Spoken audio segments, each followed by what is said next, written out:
Hey there! Today we have an interesting problem to tackle.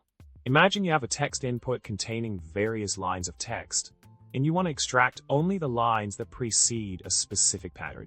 The challenge lies in filtering out those lines efficiently without including the actual matching line or the separation characters that might be present in the file. It's quite a common problem that can arise when dealing with text manipulation tasks. Now let's delve into the solution for our problem. With a clever application of sed, we can accomplish this task smoothly.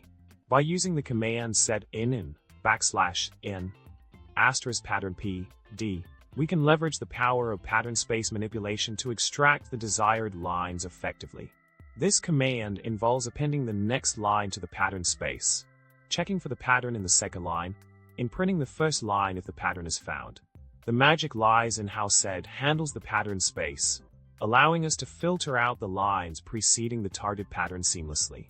In summary, we've explored a neat solution to the problem of extracting lines preceding a specific pattern from a text input. By utilizing the capabilities of sed and understanding its pattern space operation, we successfully achieved the desired outcome. I hope you found this approach helpful and insightful. Remember to subscribe, like the video, and drop a comment below. Thanks for watching, and happy scripting!